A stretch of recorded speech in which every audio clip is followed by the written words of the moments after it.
7 दिनों तक जब भगवान गोवर्धन पर्वत को धारण किए थे तब एक घटना और घटी, वो हम सुनाना चाह रहे। बड़ी अच्छी घटना घटी। गोवर्धन पर्वत लीला के पहले एक नई नई गोपी का विवाह वृंदावन में हुआ। ध्यान से सुनना। वो गोपी नई नई आई तो उस गोपी की सासू मां ने कहा, बेटा सुन, यहां एक नंद को छोरा है, वो बड़ा जादूगर है। एक काम करना, वो यदि घर आए या कहीं दिखे तो उसकी तरफ मत देखना। वो इतना जादूगर है कि किसी की तरफ यदि भर नजर देख दे तो वो फिर पागल हो जाता, उसी की रटना रटने लगती, उसी का नाम लेती रहती, उसी के बारे में बात करती। और उसने पूरे ब्रज की गोपांगनाओं को पागल कर रखा। और सुन, तू उसके चक्कर में मत पड़ना। और नई नवेली दुल्हन थी वो, नई नई गोपी, बेचारी बहू थी, करे क्या? सासू माँ से बोली, जो माँ जी आज्ञा। तब तक नंद आई। सुनो भाभी, नंद को छोरा बड़ो जादूगर है, चमत्कारी है, ये जिसकी तरफ देख लेता है वो पागल हो जाता है। आज कल में वो घर जरूर आएगा, मुंह देखेगा, तुम उसके सामने मुंह ढक करके बैठ जाना, उसकी तरफ मत देखना। बोले ठीक है। भगवान आए। भगवान की तो आदत थी, अरे ओ मैया, मैंने सुनो है तोरे घर पे नई नई कोनो गोपी आई है। हाँ लाला आई तो है, आ बैठ। सासू माँ ने स्वागत किया। अब भगवान छोटे से नन्हे से ठाकुर जी तो नई गोपी के पास जाके बोले, अरे ओ गोपी, नेक अपनो मुंह तो दिखा, कैसी दिख रही है। बा गोपी को बाकी नंद ने धक्का दे दिया, मुंह मत दिखा देना, ना देख लेना। सो इसने अपना घूंघट पकड़ लिया और नीचे से इशारा किया, मैं नहीं दिखाऊंगी। भगवान ने 3-4 बार कहा। जब मुंह नहीं दिखाया तो भगवान ने पल्लू पकड़ा और ऐसे ढूंकने लगे, जरा दिखा तो मुंह कैसो है।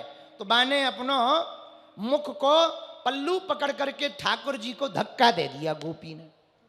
भगवान ने बोले, अच्छा जा, हम भी प्रण लेके कह रहे, आज के बाद जिंदगी में ना तेरा मुंह देखेंगे, ना अपना मुंह जिंदगी भर तुझे दिखाएंगे, जा बनी रहे।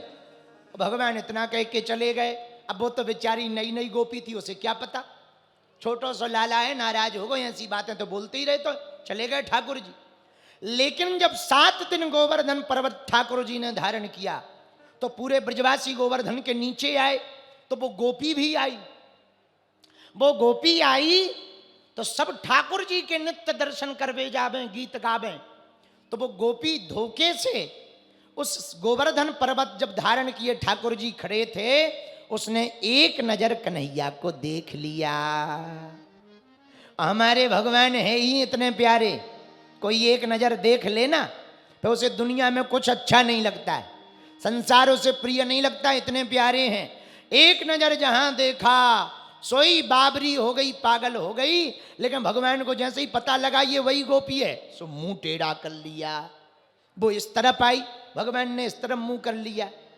वो जहां जाए भगवान उसके विपरीत में अपना मुख कर लेवे कि हम अपना मुंह नहीं दिखाएंगे।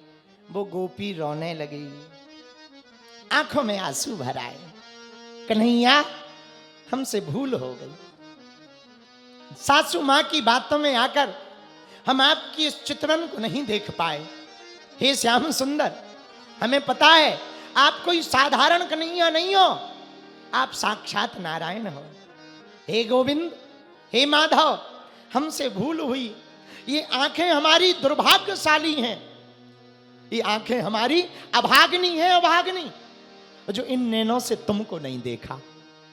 कन्हैया आज हमें भूल पर पछतावा है, हम पर कृपा करो, हमारी भूल को क्षमा करो। आज हमें वो शब्द याद आ रहे कन्हैया, जब तुमने कहा था कि मैं जिंदगी भर तेरा मुंह नहीं देखूंगा और अपना भी नहीं दिखाऊंगा। लाला ऐसा मत करो, देखो आपकी लीला को कोई नहीं जान सकता। भगवान ने सिर हिला दिया, हम अपना मुंह नहीं दिखाएंगे। भैया कथा कहती है पूरी रात वो गोपी रोती रही, पूरी रात। महाराज जी रोते रोते जब वो बेहोश होने लगी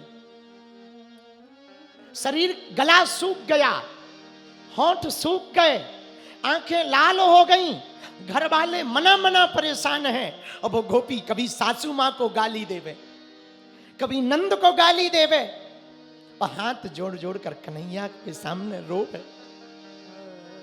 तब भगवान ने कहा, गोपी सुनो, हमारा प्रण है, हम तुम्हारा मुंह तो नहीं देखेंगे ना अपना दिखाएंगे, लेकिन तुम्हारे इस प्रेम में वचनों को सुनकर, इन बातों को सुनकर हमारे अंदर दया भी आ रही, लेकिन हम वचन के पक्के हैं, हम अपने वचन से मुकर नहीं सकते।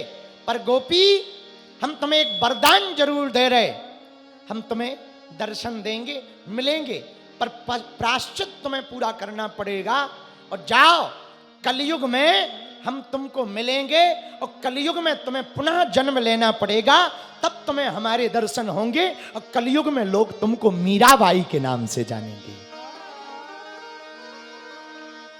कलयुग में जब तुम मीरा बनकर प्रकट होगी, और गली गली जाकर के हमारे गीत गा करके जब तुम रोओगी, और जब प्रायश्चित करोगी, तब हम तुमको दर्शन देंगे। इसलिए मेरे पागलों, वही गोपी कलिकाल में जब मीरा बनकर आई ना, तो मीरा के प्रत्येक पद में विरह है, दुख है। क्यों? ये वही गोपी है। मीरा के प्रत्येक पदों में दुख है, प्रत्येक पद में विरह है। कोई मीरा के दुख को समझ ना पाया, कोई मीरा के विरह को समझ ना पाया, क्योंकि मीरा साधारण नहीं थी, पूर्व जन्म की गोपी थी। वही कलयुग में मीरा बनकर प्रकट हुई। भगवान ने गोवर्धन लीला को किया। आहा, मीरा गाती ना, मीरा कहती कि हमारे जीवन में श्याम सुंदर के अलावा कोई दूजा नहीं। मेरे पागलों, मीरा की चर्चा उठी तो एक बात हम कहना चाह रहे, हमको याद आई। मीरा का जन्म 5000 वर्ष बाद हुआ कृष्ण के, लेकिन आप मीरा के चरित्र को पढ़ोगे तो एक बात नहीं पाओगे। अब वो ये है कि मीरा जब नाचती थी ना, तो ये मान करके नहीं नाचती थी कि ये कलयुग चल रहा है, अब वो द्वापर में हुए हैं। वो जब नाचती थी तो ऐसा मानकर नाचती थी कि मैं मधुबन में हूं और कन्हैया बांसुरी बजा रहा है। इतनी डूब जाती थी मीरा। परमात्मा का मिलना कठिन नहीं है, हमारा आपका डूबना कठिन है। जिस दिन तुम डूबने लगोगे, परमात्मा उसी दिन प्रकट होने लगेगा। मीरा नृत्य में खो जाती थी। मीरा बावरी थी। विष भी दिया तो मीरा ने विष मानकर नहीं पिया। जब ब्राह्मण ने कहा कि ये चरणामृत है, मीरा ने कहा गोविंद का चरणामृत है तो पीऊंगी। पर ब्राह्मण ने कहा सुनो, चरणामृत तो है, पर राणा ने तुम्हारे लिए विष भेजा है, इसमें जहर मिला दिया। मीरा कहती है यदि गोविंद का चरणामृत में यदि विष मिला है तो मुझे विष भी स्वीकार है। मुझे तो सिर्फ कृष्ण से मतलब है, मेरे आराध्य से मतलब है। मेरे आराध्य को यदि ये प्रिय है तो मैं पीऊंगी। और राणा ने विष दिया, मानो अमृत पिया, और मीरा पी गई। और विष को भी पी करके अमृत को पा गई। मीरा जब नृत्य करती थी तो माधव को सामने पाती थी। मीरा जब वृंदावन गई तो अपने आराध्य को मिलने गई, तो उन्होंने सुना कि यहां एक बहुत अभूतपूर्व महात्मा रहते हैं, उनके दर्शन करना चाहिए। मीरा दर्शन करने गई तो उनके चेलों ने कहा कि हमारे गुरुजी तुम्हें दर्शन नहीं दे सकते। बोले क्यों? बोले हमारे गुरुजी किसी स्त्री का मुख नहीं देखते। तो मीरा हंस गई। चेलों ने कहा क्या बात है, आप हंसे क्यों? मीरा कहती है कि मुझे तो यही पता था कि वृंदावन में एक ही पुरुष रहता है, केवल कृष्ण, बाकी तो सब यहां गोपियां रहती। ये दूसरा पुरुष कौन आ गया? ऐसी दृष्टि थी मीरा की। मीरा की एकमात्र दृष्टि थी, जाके सिर मोर मुकुट मेरो पति सोई, जिसके माथे पर मुकुट है वो मेरा पति है। मीरा इतनी डूब जाती थी। इतनी डूब जाती थी, कृष्ण के अलावा कुछ दिखाई नहीं पड़ता था।